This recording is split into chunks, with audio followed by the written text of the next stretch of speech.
Oi, pessoal, tudo bem? Para você que não me conhece, o meu nome é Serena Alves. Eu sou professora de arquivologia do Direção Concursos e estou aqui hoje para dar continuidade ao prometido, né? Nossa prova de escrivão da Polícia Federal foi adiada e em conversas com vocês no Instagram, né, eu falei que eu ia criar uma série de iniciativas aí para continuar te acompanhando até a prova. É muito importante, pessoal, que você não esmoreça, que vocês não esmoreçam. Vocês estudaram até aqui, muitas pessoas vêm de anos aí, né, de estudo para a prova da PF. Então, esse adiamento, pessoal, ele não pode ser encarado como um obstáculo. E se ele for encarado como um obstáculo, ele tem que ser encarado como um obstáculo completamente transponível, né?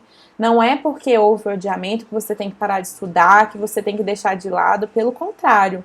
Obstáculos virão, sempre virão, não vai ser só o adiamento, outras coisas podem vir, mas você tem que se manter aí no seu propósito. E para te ajudar, eu tô aqui, né? Vamos trabalhar um assunto que vocês pediram que eu falasse no Instagram, quando eu pedi ideias, né, para continuar conversando com vocês até a prova.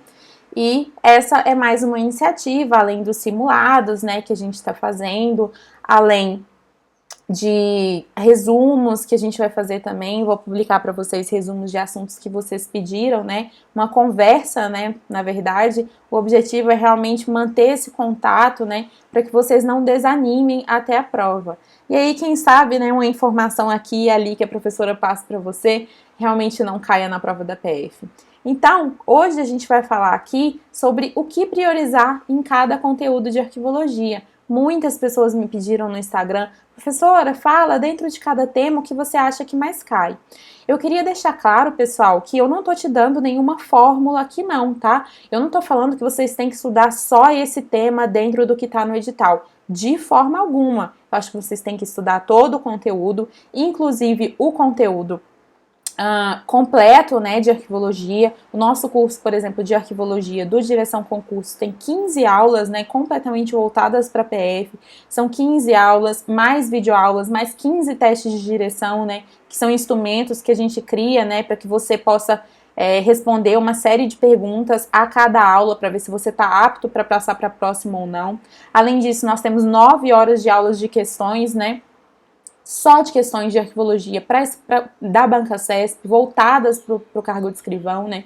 Então, são quase 200 questões de arquivologia comentadas para você. Então, curso super completo e de forma alguma eu estou vindo aqui trazendo fórmula para você deixar de estudar pelo nosso curso e estudar só o que eu falar aqui. De forma alguma. Aqui, pessoal, é um direcionamento, né? Você estudou, por exemplo, princípios arquivísticos, a professora vai te falar qual que é o princípio que mais cai. Então, você vai dar uma atenção maior para aquele princípio, mas não quer dizer que você não tem que saber sobre os outros princípios, tudo bem? Então, não é fórmula. Eu criei isso aqui com base na minha experiência, não é da minha cabeça, não é porque eu quero que eu coloquei isso aqui, tá, pessoal? Tudo isso aqui foi baseado em experiência. Eu sei qual é o princípio que mais cai, porque eu fiz todas as questões de princípios de arquivologia. Então, eu sei qual que a banca mais gosta de cobrar, eu sei quais são os princípios que elas gostam de fazer correlações, né? Então, por isso que eu tenho a expertise, né, para poder fazer esse tipo de análise aqui com você. E essa análise, pessoal, ela pode variar de professor para professor. A gente tem ótimas pessoas aí no mercado, né, trabalhando com arquivologia, e não quer dizer que elas estejam certas e eu errada, e nem eu errada e elas certas, não, de forma alguma. São percepções que a gente tem ao longo aí da construção do nosso conteúdo, tudo bem, pessoal? Então vamos passar aqui, né, vamos ver quais são os conteúdos que você tem que priorizar em cada tema, quais são os conteúdos que você tem que dar uma atenção maior. Pessoal, o nosso curso de arquivologia do Direção, ele está distribuído em 15 aulas.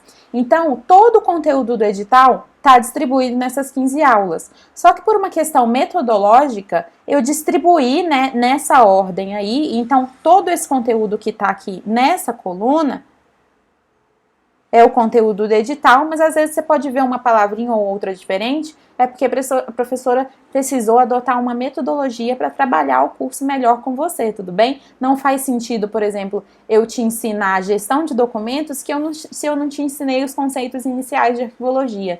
Então, é por isso que está nessa ordem aí, tudo bem? E com esses termos. Pessoal, quando eu coloco arquivística conceitos 1, parte 1 e parte 2, o que eu vou trabalhar na parte 1 lá no curso de arquivologia? Na parte 1, pessoal, eu vou trabalhar os conceitos iniciais de arquivologia. E o que é importante você saber? Pessoal, o que é arquivo de acordo com a Lei 8.159/91? Cai demais. O que são arquivos públicos, né? Cai demais. Aí eu coloquei aqui para você. Pessoal, dê atenção ao conceito de arquivo que está no artigo 2º da Lei 8.159/91. Não só porque cai demais, mas porque ele é um conceito que te dá base para fazer diversas outras questões. Aliado ao conceito de arquivo, a gente tem o conceito do que é uma informação orgânica. O que é uma informação orgânica? São informações que foram produzidas ou recebidas no decorrer das atividades da instituição para que essas atividades institucionais, para que essas funções institucionais possam ser desenvolvidas. Então, de tudo que eu trabalho lá na aula de arquivísticas, conceitos parte 1, o que eu acho que você tem que focar mais é no artigo 2º da Lei 8.159/91, que fala sobre o conceito de arquivos, e além disso, eu acho que você tem que entender o que é informação orgânica, o que é documento arquivístico. O documento arquivístico é a informação orgânica, tudo bem? Não é qualquer informação, é uma informação orgânica aliada a um suporte documental. Então, dê prioridade aí em relação aos conceitos parte 1 para estudar esses dois pontos aí, que eu acho que cai demais e são interessantes para que você entenda toda a arquivologia, beleza? Então, já vimos o primeiro ponto, vamos para o segundo ponto, arquivística conceitos parte 2. O que eu trabalho lá no arquivística conceitos parte 2? Pessoal, diferença de arquivo, museu, biblioteca e centro de documentação. Em relação às diferenças dessa tríade, né, da ciência da informação, mais do centro de documentação, o que eu acho mais importante que você saiba? Quais são as formas de entrada dos documentos em cada órgão desse? Então, no arquivo, os documentos eles entram naturalmente, né? Eles são acumulados naturalmente porque as atividades precisam ser desenvolvidas. Já nos museus, nas bibliotecas, o que acontece? A gente tem uma entrada, né, pré-definida, é uma entrada que foi pensada, né? Os documentos são comprados, os documentos são colecionados, né? Os livros, né? Os objetos são colecionados, pensado, né? Tudo isso é pensado antes, a gente compra ali diversos exemplares. A gente não acumula naturalmente, né? Porque uma atividade precisa de ser desenvolvida. Não, a gente coleciona, a gente compra, a gente permuta, a gente recebe doação. Então essa diferença entre arquivo, museu, biblioteca e centro de documentação cai demais e eu acho interessante você observar, tudo bem? Bom, terceiro ponto aí, em relação aos princípios arquivísticos, pessoal, princípios que mais caem, proveniência, princípio da proveniência, né, que diz que os documentos de uma instituição devem ficar juntos a ela e não podem ser misturados a documentos de outras instituições. Pessoal, organicidade não é um princípio, mas é uma característica que a banca adora cobrar, já falei para você, né, organicidade. Documentos são produzidos ou recebidos no decorrer das atividades da instituição, né, para desenvolver aquela atividade. O princípio da territorialidade cai demais também. A autenticidade, pessoal, característica importantíssima da arquivologia, principalmente por causa do uso tecnológico, né, da produção, da utilização de documentos arquivísticos digitais em detrimento dos suportes convencionais. Então, como a gente está utilizando muito, né, como a gente está criando muitos documentos em suporte digital, a banca pode ir por esse caminho, né? Ela não cobrou documentos digitais no seu edital? Não cobrou SIGAD? Não cobrou EARC Brasil? Pois é, então essa característica de autenticidade é uma característica que pode demais cair na sua prova, né? Porque a autenticidade, pessoal, está muito ligada a essa questão da inovação tecnológica. As pessoas estão muito preocupadas porque elas estão criando o documento digitalmente e elas não sabem se esses documentos continuam sendo autênticos ou não. Então a característica da autenticidade, trabalhada lá nos princípios, né? Inclusive o CESP já chamou a autenticidade de princípio arquivístico, assim como chamou organicidade, né? É só uma confusão técnica aí, cai demais em prova. Dê uma olhada na característica da autenticidade. Professora, onde é que eu acho esses termos assim de uma forma mais esquematizada, né? Pessoal, baixa o Dicionário Brasileiro de Terminologia Arquivística, coloca lá no Google. Se você não souber, se você não achar, me manda lá no Instagram, eu mando para você, tudo bem? O link do DBTA, Dicionário Brasileiro de Terminologia Arquivística. Lá tem o que é autenticidade, todos os princípios arquivísticos, todos esses conceitos. É importante que você esteja estudando arquivologia com o dicionário do lado, beleza? Pessoal, em sistemas e redes, tema explícito aí no seu edital, sistemas e redes. O que cai em sistemas e redes? Primeiro, conceito de sistema, conceitos de redes. Depois, pessoal, o que vai cair? Em sistemas, a banca vai cobrar o SIGA e vai cobrar o SINAR, Sistema Nacional de Arquivos e Sistema de Gestão de Documentos. Quais que são o órgão central dos dois, né? Órgão central do SINAR, CONARC, órgão central do Arquivo Nacional, órgão central do SIGA, Arquivo Nacional. Então, todo sistema tem órgão central. Então, a banca vai cobrar, pode cobrar competência do SINAR, pode cobrar competência do SINAR. Quais que são os órgãos que participam de um e que participam de outro? Então, a banca pode cobrar isso sim, pessoal. Só de forma resumida aqui, quem participa do SINAR? Todos os órgãos de todos os poderes. Geral participa do SINAR. E do SIGA? Só órgãos do Poder Executivo Federal. Tudo bem? Então, dê uma olhada aí, que eu acho que se a banca cobrar SINAR e se a banca cobrar a SIGA, ela vai cobrar dessa forma, tudo bem? E os sistemas e redes, pessoal, os conceitos dos dois, além de saber o que é sistemas e além de saber o que é redes, ela pode falar que a característica de um tá em outro e vice-versa, tudo bem? Só para te confundir. Pessoal, gestão de documentos e implementação do programa de gestão de documentos. Aqui a gente vai estudar a teoria das 3 idades, aqui a gente vai estudar programa de gestão de documentos, né? As fases aqui, coloquei aqui para você as fases do programa de gestão de documentos, nosso nominho feio aí. Se você não quiser usar um nominho feio, pode usar pauta aqui também, não tem problema não. Aqui a gente tá aqui para todos os gostos, tá bom? Se você não quiser lembrar das fases do programa de gestão de documentos a partir desse nome feio aqui, você pode lembrar a partir desse.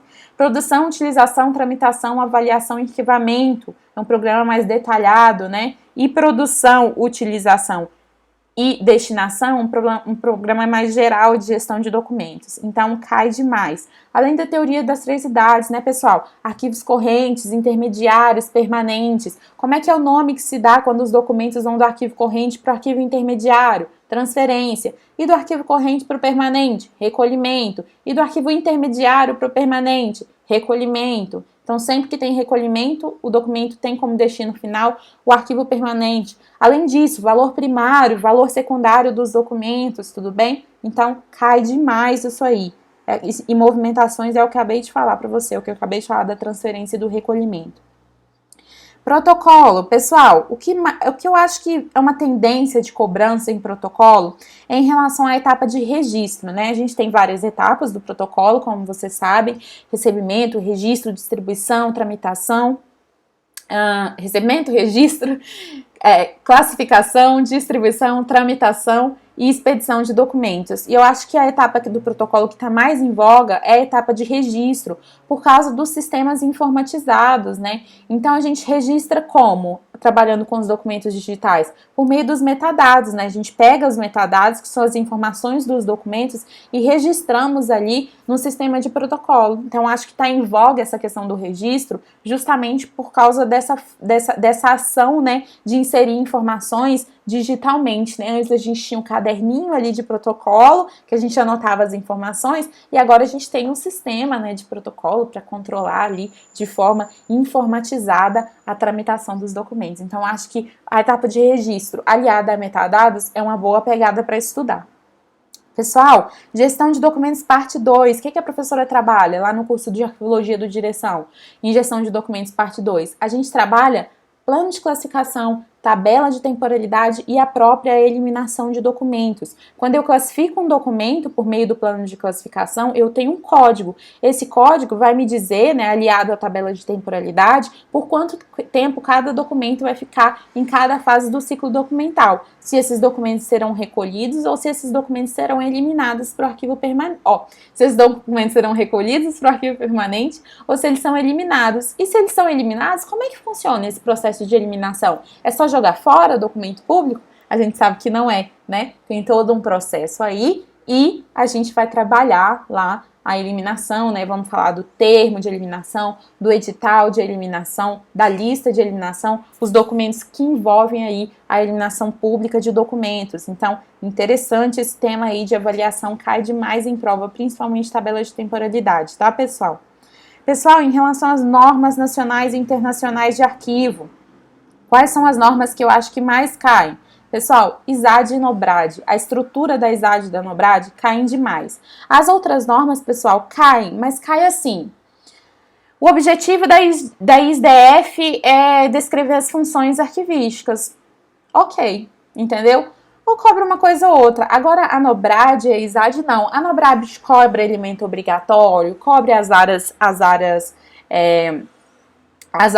que estão sistematizadas, né? A descrição tanto da NOBRAD quanto da ISAD-G, cobra a diferença entre as duas, né? A gente sabe ali que a NOBRAD tem uma quantidade de áreas em relação à NOBRAD tem mais uma área, né? Então a NOBRAD tem 8 áreas, enquanto a ISAD tem 7 áreas. Então elas cobram ali mais a estrutura da NOBRAD e da ISAD-G. Se eu fosse priorizar, eu priorizaria essas duas normas, mas eu não estou te dizendo para você não estudar as outras. Eu estou te dizendo que essas normas caem mais, tudo bem? Tem que saber todas, mas essas caem mais.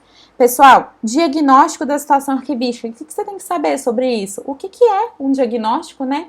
Saber que um diagnóstico é uma ferramenta, né, que o arquivista tem disponível para conhecer ali aquele conjunto documental que foi acumulado desordenadamente, né? As instituições produzem arquivo, isso gera o quê? Uma massa documental acumulada. Aí quando chama o arquivista para resolver a situação, né, porque já ninguém sabe o que fazer com aquele conjunto documental, o que o arquivista faz? O arquivista usa da ferramenta diagnóstico. O diagnóstico, pessoal, ele vai coletar informações quantitativas e qualitativas sobre a documentação e sobre a instituição. Quando ele entender ali a quantidade de documentos, o estágio de conservação, quais são os tipos documentais, a forma, o formato, a espécie, os estágios de evolução, quando ele coletar todas essas informações, ele vai poder traçar um prognóstico, né, uma solução para aquele conjunto documental acumulado ali. Então, o diagnóstico, ele serve para a gente conhecer a documentação, para a gente propor soluções, porque não tem como propor solução se você não conhece o conjunto documental, tudo bem? Então, o diagnóstico cai isso aí, é o que é. Pessoal, funções arquivísticas, qual que é a função que mais cai? Pessoal, eu coloquei aqui a função aquisição, mas eu não queria colocar a função aquisição, eu queria colocar a função difusão, tá? É a que mais cai, de longe assim, é a função arquivística que mais cai. O que é a função de difusão, pessoal? Pessoal, a função de difusão é a função arquivística que faz com que a distância entre o cidadão, entre o interessado pela informação e a própria informação diminua. Então, todas as ações que fizerem com que essa distância, né, entre o cidadão e a informação diminua é uma ação de difusão. Quando eu crio instrumentos de pesquisa, os instrumentos de pesquisa, eles são utilizados como ação de difusão? Sim. Eles partem da função descrição, eles são um produto da função descrição. Mas os instrumentos em si, eles são instrumentos de difusão? São instrumentos de difusão. Quando eu chamo lá um colégio, né, uma escola, para ir lá no meu arquivo conhecer aquele conjunto documental que fala sobre alguma coisa interessante, eu não estou trazendo o aluno, os estudantes, para mais perto do conjunto documental? Eu não estou diminuindo essa distância? Então, essa visita guiada é uma ação de difusão. Quando, pessoal, eu utilizo os documentos para fazer alguma exposição na minha instituição, é uma ação de difusão? É uma ação de difusão. Se eu crio folders do arquivo ou outros materiais de divulgação, de publicidade, são ações de difusão? São ações de difusão. Então essa é a função arquivística que mais cai, vai na minha que vai dar bom. Professora, análise tipológica de documentos de arquivo, tema novo aí no seu edital também, né, cobrado dessa forma. Pessoal, o que mais cai, quais são os elementos da análise tipológica, né, quais são os elementos que você tem que descrever quando você está fazendo uma análise tipológica. E aí, pessoal, cai demais também que a análise tipológica, em detrimento da análise diplomática, ela leva em consideração os elementos, né, de criação, de contexto, de produção. Isso é verdade, né, enquanto na análise tipológica a gente tem uma análise crua da espécie documental, né, analisa aqueles elementos que a gente olha, bate o olho e sabe o que é, na análise tipológica não, a gente leva em consideração, além desses elementos crus, o contexto da documentação, né, o contexto em que ele foi produzido, para quê, para refletir qual a atividade da instituição. Então, acho que isso cai demais. Pessoal, em relação às políticas de acesso aos documentos de arquivo e as políticas públicas de arquivo, o que cai, professora? O que a senhora acha que a banca pode cobrar aí? Pessoal, ela vai cobrar a hierarquia. Tem muitas questões que falam sobre isso. Ah, uma política de informação está dentro ou não de uma política arquivística? O que é maior, né? Aí você vai agir com senso comum, né, pessoal? Uma política de informação, ela pode envolver uma política arquivística, uma política museológica, uma política bibliográfica. Então, informação é maior que essas políticas menores. Então, eu tenho aqui uma grande bola de políticas informacionais. Dentro das bolas de políticas informais, eu tenho outras bolas de políticas arquivísticas, museológicas, bibliográficas. Dentro de políticas arquivísticas, eu posso ter políticas de acesso. Então, você precisa ver o que é maior, né? O que está dentro de quê. Então, acho que essa hierarquia é uma boa pedida aí para uma prova que pede, né, esse tema de políticas públicas. Pessoal, também é cobrado demais a relação de legislação e a política pública, né? As bancas falam que a legislação é política pública e legislação não é política pública, ela é um dos elementos que compõem uma política pública, né? Ela vai fornecer ali informações para que uma política pública possa ser criada. Então isso cai demais também. Eu acho que é isso, em relação a políticas, eu acho que você pode focar nisso aí, é uma boa, tá? É o que pelo menos as questões têm cobrado até agora. Professor, em relação aos documentos digitais, conceitos, pessoal, o que é metadado, o que é documento digital, o que é documento não digital, estude o que é documento, lá no EARC Brasil, se você baixar o EARC Brasil, tem essa diferenciação. No meu curso também eu apresento de forma bem demorada, o que é documento, o que é documento arquivístico, o que é documento digital e o que é documento arquivístico digital. Então tem que saber isso aí, tudo bem? Essas diferenciações podem vir cobrando aí nesse tema. Aí você precisa saber, né, que o documento digital é aquele que é composto de dígitos binários, né? Pode ser que a banca aí faça uma correlação entre documentos eletrônicos, que tem essa diferença, mas mais conceitos, viu? Quando você trabalha documentos digitais, em prova de arquivologia, trabalha mais conceitos mesmo, tudo bem? Autenticidade, confiabilidade, então eu acho que a banca vai mais por esse caminho, porque ainda é muito incipiente esse tema, até em provas para arquivistas. Então, até em provas para arquivistas, a gente trabalha mais essa questão conceitual, tudo bem? Acho que para você, se cair, vai ser desse jeito também. Em relação, pessoal, aos sistemas informatizados de gestão arquivística de documentos, pessoal, os SIGADs, e aí quando a banca cobra a SIGAD, ela vai cobrar a EARC Brasil. Ela vai cobrar a EARC Brasil. Então, a gestão de documentos convencional, a gente tem a gestão de documentos convencional e a gente tem o sistema informatizado de gestão arquivística de documentos, que é a mesma gestão, só que em um sistema informatizado, tudo bem? E aí, para que esse sistema funcione de forma bacana, para que esse sistema tenha todos os requisitos necessários para ser um bom sistema de gestão arquivística de documentos, e não um sistema qualquer, a gente tem o EARC Brasil, que é um modelo de requisitos para esses sistemas. É um modelo que fala, olha, esse requisito aqui, isso aqui você tem que ter no seu sistema, porque se você não tiver, não vai ser um bom sistema informatizado de gestão arquivística de documentos. Aí, pessoal, o que eu acho que cai em relação ao EARC Brasil, a esse modelo de requisitos? A gente tem requisitos que são facultativos, obrigatórios e altamente desejáveis. Eu acho que a banca pode te perguntar essas questões de estruturação, tudo bem? Eu acho que dificilmente ela vai pegar um requisito e vai te perguntar se você acha que é facultativo, obrigatório ou altamente desejável. Mas eu acho que se cair, pessoal, eu acho que não cai para você, mas se cair, eu acho que você pode usar do senso comum. Um plano de classificação na gestão de documentos convencional não é mega importante? Se eu não tenho um plano de classificação, eu não tenho a classificação. Se eu não tenho a classificação, eu não sei qual classe que o documento se refere. Se eu não sei qual classe, eu não sei qual que é a temporalidade. Se eu não sei a temporalidade, eu não sei por quanto tempo cada documento fica em cada fase do ciclo documental. Então, olha como a classificação é importante. Então, ter um plano de classificação seria um requisito obrigatório, facultativo ou altamente desejável? Requisito obrigatório, né? Use do senso comum, caso você não saiba aí de cor, né? O que eu acho meio improvável, todos os requisitos. Sim, essa é a costelinha que está entrando no meu vídeo. Eu não vou parar de vídeo agora por causa da costelinha. Ela adora ali aparecer na janela para olhar a fofoca alheia. Estudar não estuda não, viu, pessoal? É só ver a vida dos outros que esse cachorro faz. Prazer, costelinha. Manda abraços aqui e latidos pro pessoal, pros futuros policiais federais. Pessoal, desculpa, mas trabalhar em casa é desse jeito. Bom, e aí, pessoal, depois da costelinha, a gente vai trabalhar, então, com a questão da microfilmagem, né? O que eu acho que cai em microfilmagem? Tem caído muito sinalética, pessoal, que são aqueles desenhinhos, né, que a gente utiliza na microfilmagem para poder dizer se aconteceu alguma coisa diferente ali com aquele conjunto documental que foi microfilmado. Então, acho que é uma boa tendência ainda, porque o pessoal ainda não pegou direito isso não. Em relação à microfilmagem, antes, pessoal, a gente tinha, né, a microfilmagem como o único suporte, né, além do convencional, que tem validade jurídica, né? Então, um documento microfilmado, ele tem validade jurídica em detrimento do documento digitalizado. Só que agora, numa legislação recente, pessoal, isso não é mais verdade. Documentos digitalizados, eles têm validade jurídica. Não é qualquer documento digitalizado, tudo bem? Tem uma série de requisitos que esses documentos, eles têm que seguir para ser considerados válidos. Mas agora não é só o microfilme que tem validade jurídica, não. Os documentos digitalizados também têm, tudo bem? Não é assim de uma forma sem pensar, né, sem estabelecer requisitos, mas os documentos digitais também têm validade jurídica se forem digitalizados da forma correta.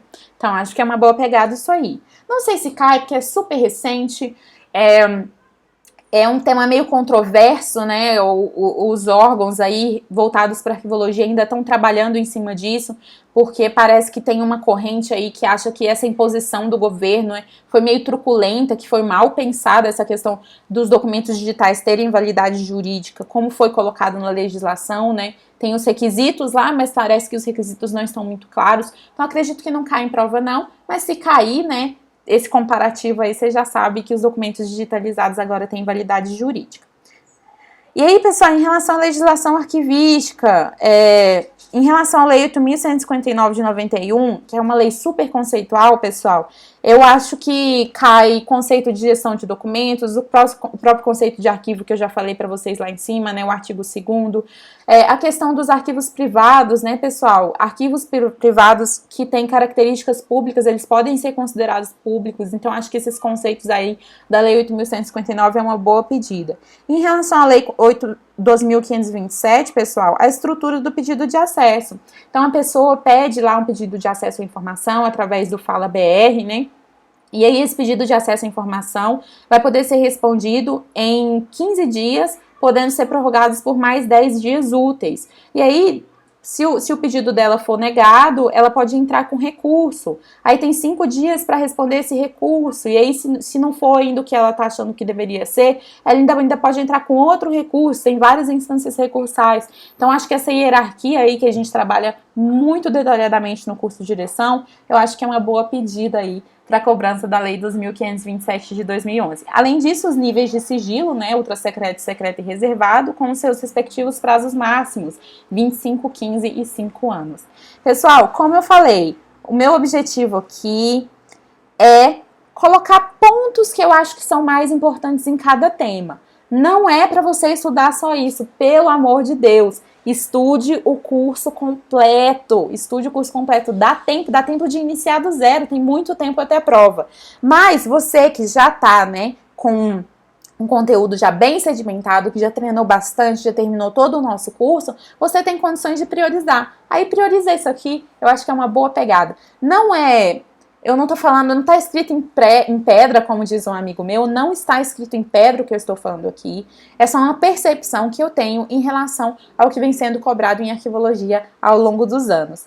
A gente vai continuar, pessoal, com essas análises até a sua prova. O meu objetivo é continuar trazendo essas informações para você, tá? Eu quero que você realmente continue empolgado aí com o seu concurso, continue empolgado com o que você se comprometeu.